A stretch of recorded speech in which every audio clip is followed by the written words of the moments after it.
So first of all, we have a new poll that came out now a couple days ago of Kamala versus Trump, and it's a Marquette poll, and it has some devastating numbers for the big guy, man. So let's start with this. You have Arizona was leaning Republican, and now it's been moved to a toss-up. So everybody was, honestly, I had written Arizona off back when it was Biden versus Trump. I thought there's no way he's winning Arizona now. It's done so. And the polls had shown Trump up pretty solidly in Arizona. So now it went from lean R to now a toss-up with Kamala. Nevada was lean R to now a toss-up again. And then Georgia, which I 100% ruled out because Trump was up like 6 points or more in Georgia. Now it went from lean R to toss-up again. And that's to say nothing of the other swing states where there's already been tremendous movement. I mean, we were looking at, what was it, Trump up in 6 or 7 of the 6 or 7 swing states. Now we're getting polls where Kamala's up in a majority of the swing states. I wouldn't be surprised to see some that have her up in all of the swing states. So this is a move, the likes of which I've never seen in such a short time frame, this extreme. I mean, we were on path to utter and complete annihilation until they did the old switcheroo, until Kamala picked Tim Walz. And, man, but I haven't even gotten to the biggest number yet.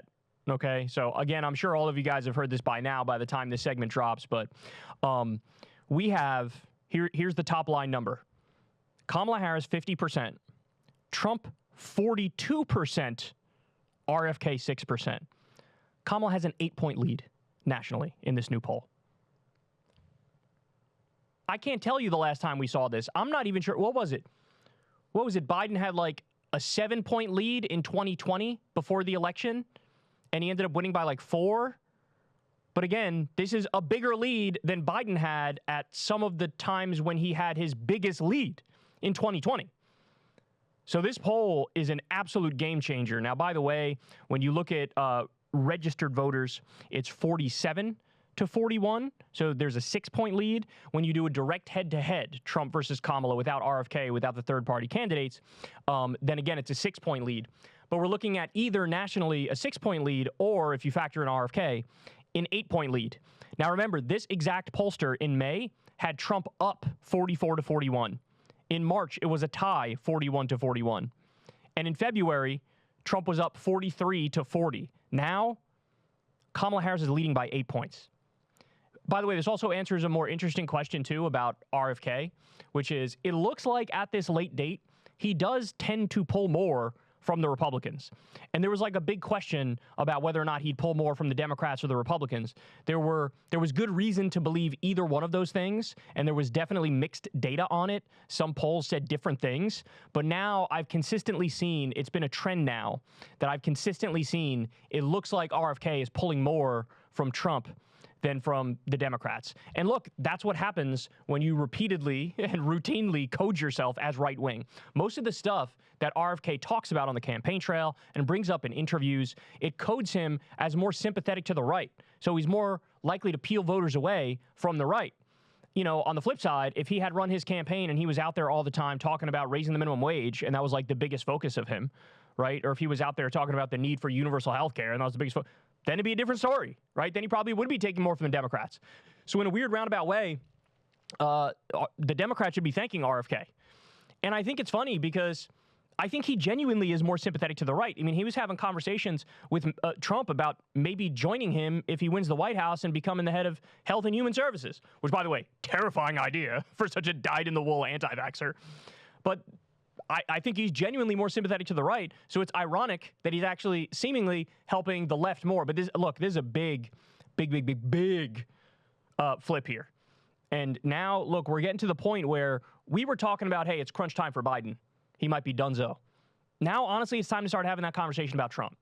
Because, look, everything's catching up to him now, right? Everything's catching up to him. All the polls showed a generic Democrat beats Trump by 6 points nationally. Every poll that asked that question came back with that same number. Generic Democrat beats Trump by 6 points. Well, effectively, this is sort of like a generic Democrat versus Trump now, and she's actually up 8, right? So now I think it's fair to say Kamala's more of like a corporate centrist. That's why the left has not been happy with her for a very long time, right? But she balanced the ticket with one of the best governors in the country. And so if you average out a genuine social democrat in Tim Walz and the corporate centrist of Kamala, boom. You average that out, you got a generic Democrat, right? Up 8 points. So he's in trouble, man. And now, like, all my old takes are coming back to me. Like, for example, I genuinely think Americans will struggle with voting for a convicted felon to be president. I genuinely think that's real. I think there's this, like, default conservatism on that issue. This default, like, deference to authorities and law and order, if you will. And they think, look, he had 91 criminal charges. Now I think it's down to like 86 or something like that. But he's found liable in a whole bunch of civil cases for all different types of fraud and defamation linked to a sexual assault thing. And he's got the cases coming up, of course, with the fraudulent elector slate, tried to overthrow the last election. He's viewed as genuinely extreme. It's all catching up to him, man. It's all catching up to him. Now I think when people see him, they think super extreme, convicted felon, criminal. And earned it. I don't think people buy into the, witch hunt, you know, they're coming after me. It's a witch hunt. It's totally unfair. They're treating me totally unfairly. And as I always said, all right, what are you going to do? You want to sit down and convince me that the 86 of the 86 criminal charges are all bullshit? Every single one. You have to make a case for each one of those charges as to why it's bullshit. And you're not going to be able to fucking do it because most of them are totally legitimate. So it's finally catching up to him, man. This is a big, big, big sea change. And basically all Kamala Harris has to do is avoid really, really stepping in shit from now until Election Day. Because the Republicans are going to keep digging their own grave. They're going to keep overreaching to attack Kamala Harris. Like Trump brought up that, that race attack the other week. Is she really black? I think she just turned black recently. I think she turned black. Really, she's Indian. I don't even know if she's black. Turns out that fucking backfired, didn't it? Turns out that backfired. So they're going to keep overreaching. Because Kamala's a black woman and they can't help themselves. They're going to overreach. Just her mere existence makes their brains malfunction. And the other thing is, now they're overreaching on Tim Walz. This is a guy who's got a perfectly lovely record coming out of Minnesota. His big thing is like, I gave kids free school breakfast and free school lunch. They don't know what the fuck to do with that. So what do? They communist! He's a communist! And as Trump said, he loves anything transgender. He loves transgender. These attacks are falling so fucking flat, man. There's nothing to it. There's no bite to this. This is only shit that makes like Steven Crowder and Ben Shapiro clap like idiot seals, right? Nobody else in the country is like, good point. He loves the transgender. Like, that's not fucking good. What are you doing? So anyway, real serious trouble for Trump. And he is, I'll go ahead and say it. I know you can say this is an outlier. It's the biggest poll for Kamala, but I think he's in serious trouble. And I think the trend is going to continue in this direction. I think you're going to see a lot of polls now with Kamala 3 up, 5 up, things of that nature. And so now, I haven't checked the Nate Silver numbers yet. I don't know if he's updated them yet, but he already had Kamala at like 50.5% of winning, that she was the favorite as of like last week.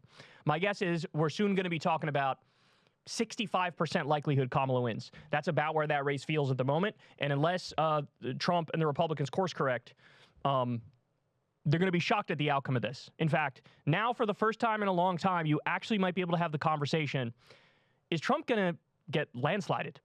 It's certainly on the table now. It's certainly on the table now. We could be looking at a situation where it's like over 330 electoral votes for the Democrats. That's the trend of this race. Is war with Iran inevitable? Is war with Hezbollah inevitable? We are on the absolute brink of having that happen. So I had a very long, detailed, deep conversation about this with an expert on the issue, Omar Badr. You don't want to miss it. So sign up below on Substack. If you pay $5 a month, you get the video of every interview and you get it a day early. Or you could also sign up for free and just get the audio podcast when it drops a day later. So do yourself a favor and sign up below. Thanks, guys.